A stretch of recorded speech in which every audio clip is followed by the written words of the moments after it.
Excelente, excelente. Vamos lá. Então vamos falar, então, aproveitar que a gente está falando já sobre essa matrícula, sobre essas instituições de ensino, e vamos agora abordar a questão das avaliações, né? No projeto de lei, a gente viu lá que o projeto está dizendo que as avaliações devem ser anuais e que devem ser feitas nas instituições de ensino onde a criança está matriculada. Então, isso significa que são essas instituições que vão desenvolver essas avaliações e aplicar estas provas anuais para as crianças, né, os nossos filhos. Também o projeto de lei diz, porém, por outro lado, que se o estudante falhar nessa avaliação por 2 anos consecutivos ou 3 anos não consecutivos, ele perde o direito de fazer educação domiciliar. Então, eu queria então propor aqui este tema para a gente discutir agora. Quem quiser, então, novamente pode abrir o microfone e falar sobre isso.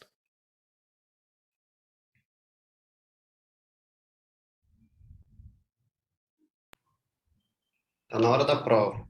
Vamos lá. Pois é. Você quer falar, Vinícius? Por favor, Vanessa. Então, nós queríamos ressaltar aqui, primeiro, um ponto importante, que é o sucesso das famílias e dos alunos homeschoolers nas avaliações em geral. Nas avaliações nacionais, né, a gente não tem notícia de família em que o aluno egresso do homeschooling teve alguma dificuldade com as avaliações nacionais. Então, temos alunos que fizeram as avaliações para o fundamental, temos alunos que fizeram as avaliações para o médio, e inclusive avaliações para o ingresso no ensino superior. Então, a primeira coisa que eu acho que a gente precisa não ter medo é de enfrentar, ou levar os nossos filhos a enfrentar uma avaliação, porque nós estamos nos propondo a fazer algo muito melhor, nós estamos nos propondo a fazer um homeschooling de qualidade, né, de alto nível. Algumas famílias têm muito medo do conteúdo dessas avaliações, o que eles vão cobrar nessas avaliações.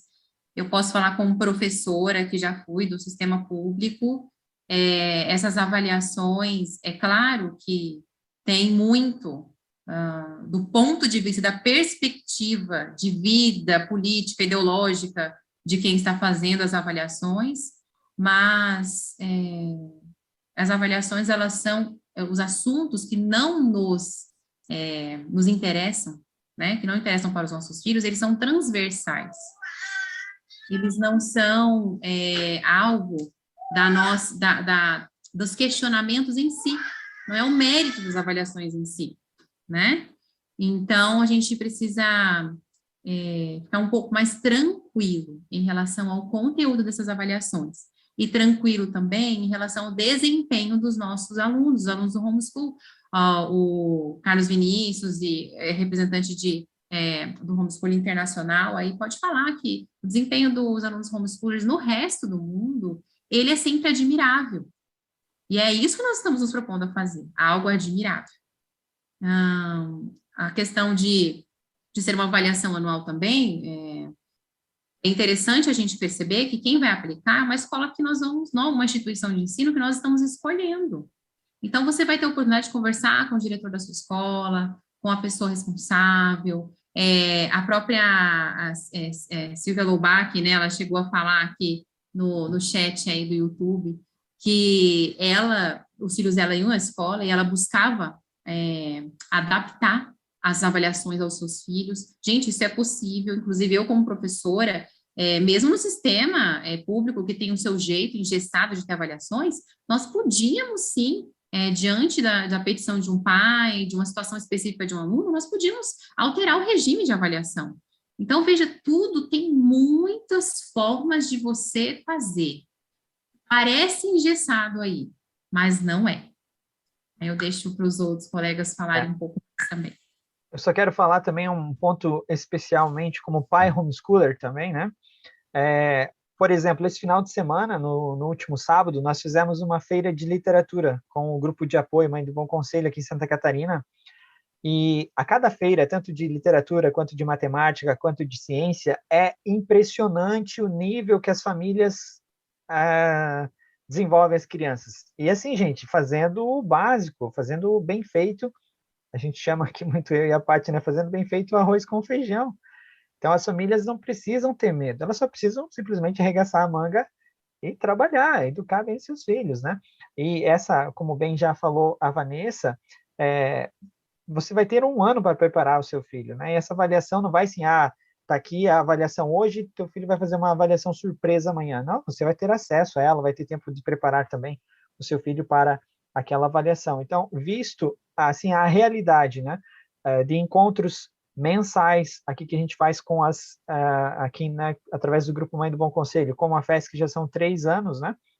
Também vendo o nível que as crianças, aquelas crianças que a gente via lá atrás, quando começaram, né, a fazer o homeschooling, nas primeiras apresentações, e hoje, 3 anos depois, o nível que elas estão, gente, as crianças não são especiais, elas não têm QI elevado, os pais não são extraterrestres, os pais não têm nenhum dom extraordinário, assim.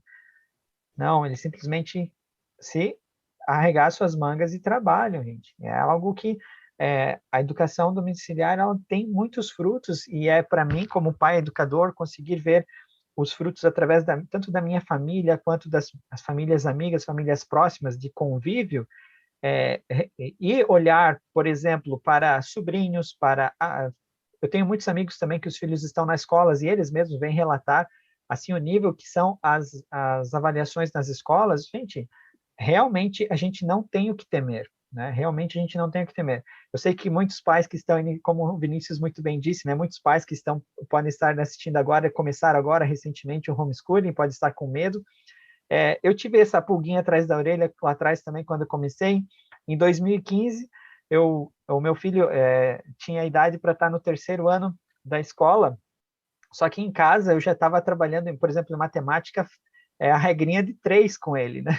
Na escola, quando eu tirei ele da escola, meu filho mais velho, que hoje tem 15 anos, ele nem a tabuada não estava aprendendo na escola ainda, porque tinha que esperar os outros.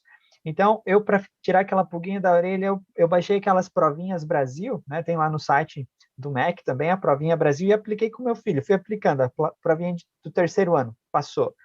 4º ano, passou. 5º ano, passou. 6º ano, passou. E ele, pronto, já estou, como pai, já estou tranquilo, porque mesmo sem muito preparo ali, a criança, sabendo ler, sabendo interpretar um pouquinho de lógica ali, já conseguiu tirar a nota média. Então, assim, eu falo isso como pai, como experiência própria, e não é nada demais, é a provinha Brasil, é algo que os pais não precisam temer, né? Os pais não precisam ter medo. E se por acaso, que nem muitos pais, como nós também conversamos lá em Brasília, a Vanessa também tinha levantado esse ponto numa conversa aos deputados, por exemplo, nós também como conhecemos muitos casos de, por exemplo, adolescentes, né? Aqueles filhos adolescentes que estão já há 5, 6 anos na escola, digamos, uma criança de 13 anos que tem dificuldade ainda em leitura, ou uma dificuldade imensa em matemática, e isso, infelizmente, é comum, né? Uma criança que tem 13 anos não sabe ler a tabuada, ou não sabe interpretar uma fábula, uma pequena fábula ali de quatro versos, né? Então, realmente, o pai vai ter, e a mãe vão ter que se virar nos 30 para fazer aquela avaliação de 6 anos de deficiência da escola. Então, esses pais, gente, é por isso que daí a gente incentiva. Se você está nessa situação, busque apoio com famílias amigas, busque apoio, né, numa rede de apoio, de um grupo de apoio, de umas associações, para ter mais famílias, para que possa te ajudar a elevar e corrigir essas mazelas nos seus filhos. E vai ser possível sim, conseguir aí fazer um bom trabalho e, com certeza, passar nessas avaliações, né? Falo isso com muita segurança por tudo que eu tenho visto já em anos, semanalmente, conhecendo muitas e muitas famílias, como cada ano vem aumentando. Eu lembro quando comecei, quando conheci o homeschooling em 2013, foi por causa do caso da família Dias, lá de Canela, como o Carlos Vinícius citou, e lá que eu conheci o Rick, conheci o Dr. Alexandre Magno também, né? Que depois, em 2015, atuaram como amicus curiae, né? No processo lá, junto ao STF também. Então, eu já via, lá, desde aquela época, esse medo das famílias, né, de começar, mas lá naquela época tinha um número de 1.000 famílias que eram homeschoolers. Hoje já, o ano passado, né, a cartilha do MEC já citou 17 mil. Olha o crescimento em apenas 6 anos, né, até 2021, e agora muito maior, né? Então a gente sabe que esse crescimento ele vai cada vez se expandir mais, e as famílias não precisam temer, né? Porque em todas essas épocas, as associações que são prova, as crianças têm muita boa desenvoltura e um excelente desenvolvimento em suas famílias. Olá, boa noite. Boa noite. Estou junto com minha esposa aqui, a Marilda, né? A gente é convidada da FEB aqui da Bahia, né? Para estar nesse momento aqui com vocês. E nós temos acompanhado famílias que têm praticado educação domiciliar já há bastante tempo, mais por volta de uns 12 a 13 anos. E é possível se fazer uma educação domiciliar, passar por essas avaliações sem medo algum, como o Diego falou, com toda a propriedade. O que nós percebemos que quando há o compromisso da família de educar, de seguir, né, buscando realmente fomentar a leitura, o desenvolvimento da matemática e de tudo mais, né, que nós sabemos que é importante para desenvolver esse raciocínio, isso faz com que não há o que temer diante de uma situação de enfrentar uma avaliação. Eu creio que tudo isso vai facilitar e possibilitar as famílias continuar desempenhando aquilo que elas querem, que é estar perto dos seus filhos, né? Agora, eu ainda não pude me inteirar totalmente do projeto, e há uma dúvida aqui que surgiu, que é se haverá nesse projeto um roteiro do que essa escola precisará fazer avaliação com cada família. Se isso já foi definido no projeto, né? Na verdade, eu gostaria que se alguém pudesse esclarecer essa dúvida. Não. Fala, Vini, pode falar. Pode falar. Tranquilo. Boa, Marilda. Tudo já é com vocês. Seguinte, o projeto de lei, né, quanto proposto para a lei federal, ele define a necessidade de avaliação pela instituição de ensino, e obviamente ele deve, tal como acontece com as avaliações dentro da escola regular, elas seguem, obviamente, o conteúdo da proposta pedagógica elaborada por aquela instituição de ensino, público ou privado. A diferença, claro, né, que dentro do período regular, as avaliações são elaboradas bimestralmente, etc. E, nesse caso, vai ser apenas uma avaliação anual. E tudo isso é algo que eu imagino, tal como seria, obviamente, dentro de uma relação família-escola do ponto de vista tradicional, vai ser algo a ser construído também. Então, isso não tem um modelo fechado. Vale a pena destacar que, apesar de que isso preocupa algumas famílias, isso foi uma grande conquista ao longo dessa jornada de interface. Porque no início, depois da decisão de 2018, os primeiros projetos que surgiram a esse respeito, até mesmo o projeto enviado 2401 de 2019, pelo Poder Executivo Federal, né, pela Presidência da República, tratava da prova única feita pelo MEC, uma prova anual única feita pelo MEC. Então, seria uma prova pública, como se fosse um provão anual de educação domiciliar, isso para cada estágio. Então, isso daí, obviamente, gerou muita preocupação. E tal como a matrícula, na verdade, era um cadastro junto ao MEC, não era junto à instituição de ensino, a escolha dos pais. Então, isso foi uma conquista de flexibilização, pela qual nós vínhamos sempre solicitando e alcançamos essa flexibilização, porque para garantir o próprio princípio da igualdade. Tendo em vista que se pensa recente, não pode ter, obviamente, um modelo muito mais engessado e restritivo para a educação domiciliar, quando não é dessa maneira para a educação escolar, né? De fato, isso abriu e gera de nós, famílias educadoras e das organizações, das associações, tal como nos outros países, a construção de um novo relacionamento com as instituições de ensino, seja com aquelas que já existem, que são de livre escolha pelos pais, sejam aquelas que vão ser desenvolvidas, criadas, etc. Para isso, famílias podem se reunir, projetos como o da Arca em Salvador, e aqui a Maria, você mais estão aí para para expressar um pouco disso também. Então, a riqueza das oportunidades é que vai garantir ainda mais a liberdade. Então, do ponto de vista, a legislação ela estabelece essa regra geral, mas essa regra geral específica, criteriosa ali, ela abre todas essas outras possibilidades de desenvolvimento de opções, tanto para o aspecto da matrícula, quanto das avaliações, quanto dos encontros semestrais, viu, Wesley? Já vou entrar aqui no outro ponto, que também deve ser promovido pela instituição de ensino, só para a gente poder adiantar, eu estou preocupado com o nosso time, né? Está nos acompanhando. Que um outro ponto, então, já provocando e já manifestando aqui sobre ele, que são dos encontros periódicos que as famílias devem participar, promovidos pela instituição de ensino. Fixou-se a periodicidade de encontros semestrais. Esses encontros semestrais são então, promovidos pela instituição de ensino. A proposta original era de periodicidade inferior, porém, houve esse aumento, ou seja, esse intervalo maior.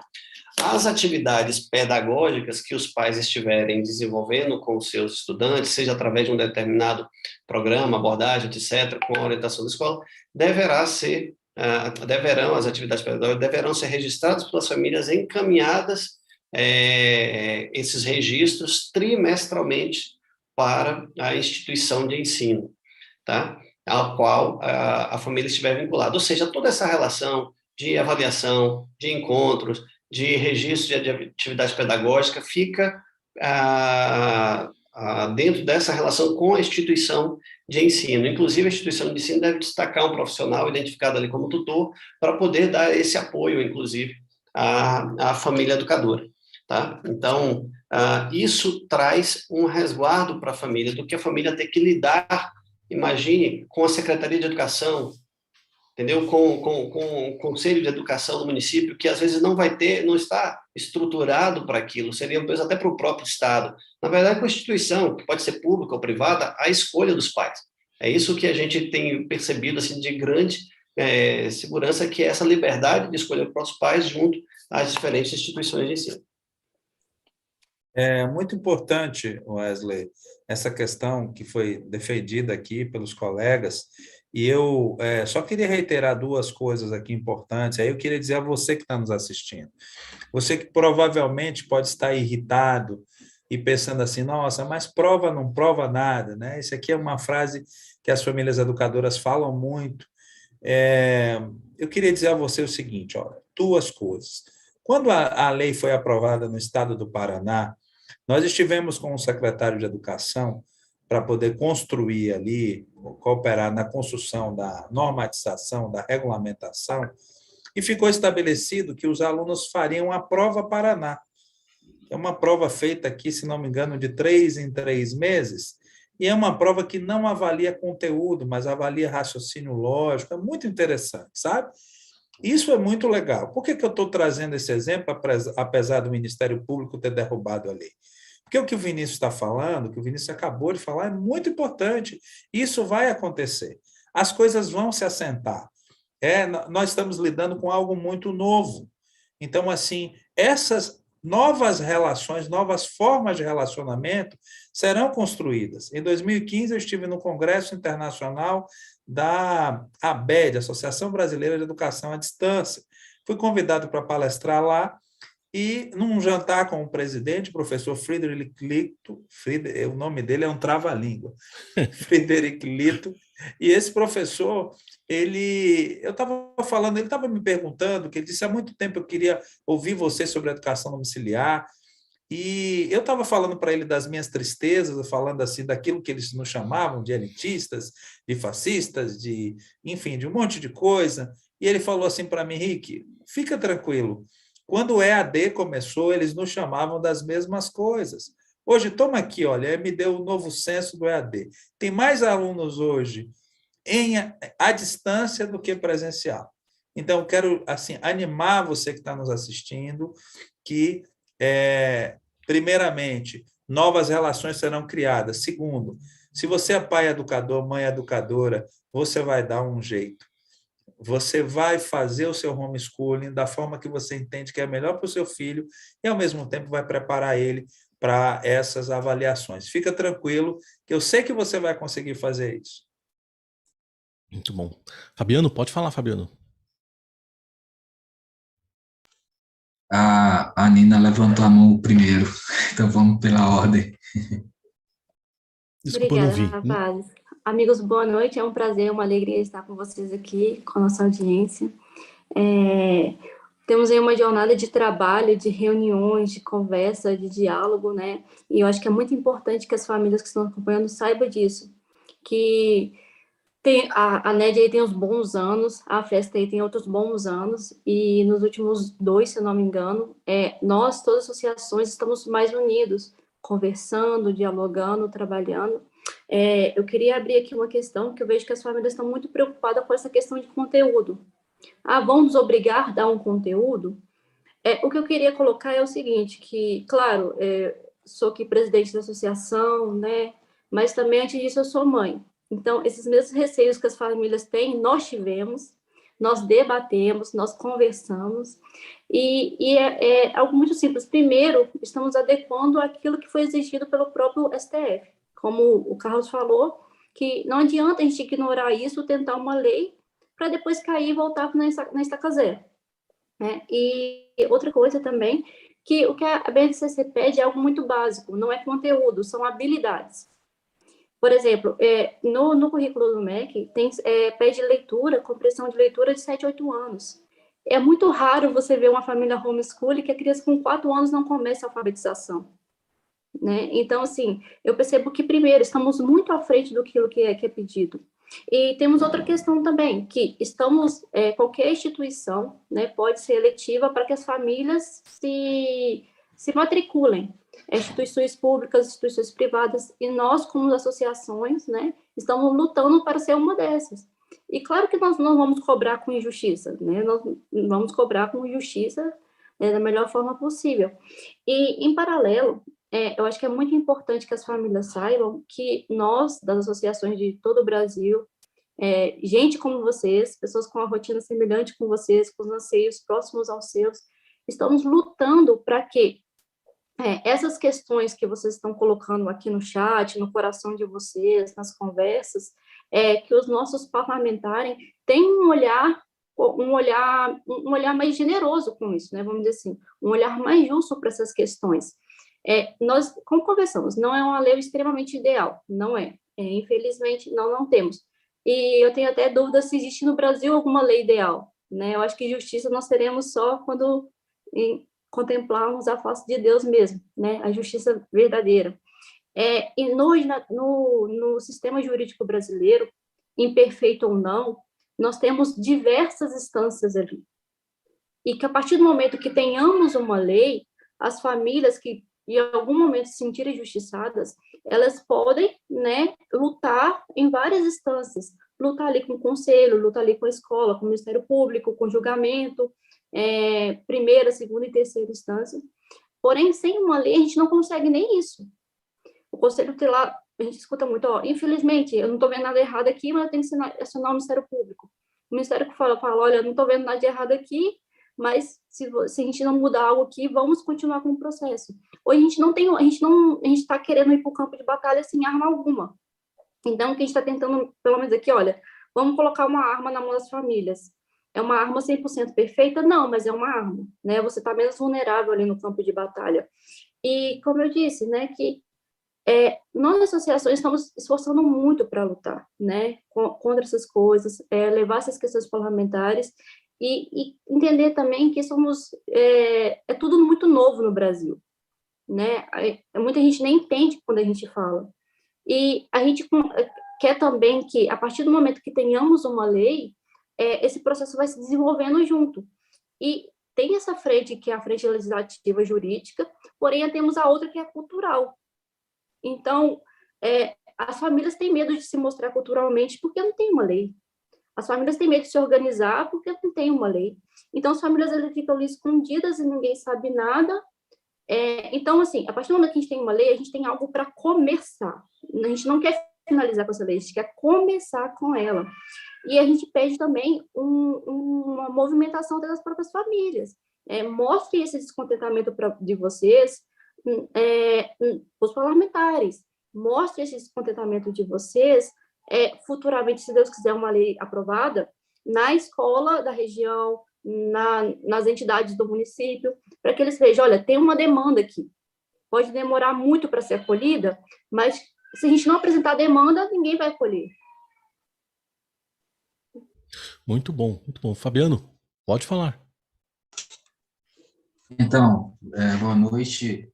Para encerrar, eu acho que já nos delongamos um pouco nesse ponto. Acredito eu, né, que esse será um ponto muito debatido quando da regulamentação, né? Porque há critérios envolvidos aí, já bem colocado por todos, né, em relação à avaliação anual, como o conteúdo, os critérios de avaliação, a isonomia, a igualdade de avaliação, né, tanto dos alunos da rede regular como dos alunos do ensino domiciliar, né, para que não haja aí brecha, para que não haja aí, digamos assim, entre aspas, uma perseguição, né, porque a educação domiciliar, ela não vem para concorrer com a educação regular. Pelo contrário, ela vem para ser um braço, um apoio, né? Aqui eu já tive conversa com secretários municipais de educação que são a favor, porque entende que é uma realidade e que virá, sim, para ajudar a educação regular. E não se assustem, né? E nem fiquem admirados que lá na frente, esses pais, nós, pais educadores, nós, pais homeschoolers, e os pais que vierem realmente a serem adeptos, que sejam os mais presentes no ensino regular, que sejam os mais presentes ali na diretoria, que sejam os mais presentes ali, principalmente no que tange esse ponto que nós estamos debatendo aqui da avaliação, porque é uma realidade.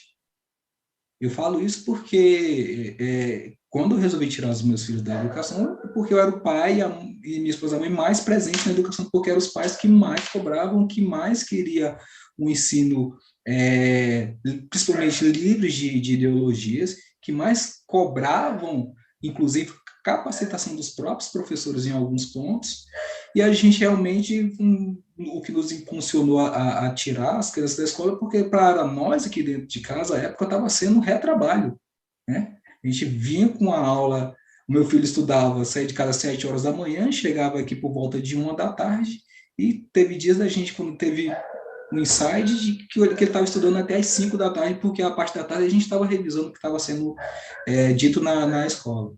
Então, talvez seja uma característica muito forte de nós, pais educadores, essa cobrança de nós estarmos no futuro, né, nesse ponto, principalmente no que tange a regulamentação, mais presente nessa cobrança, na cobrança por igualdade, né, em termos avaliativos, né?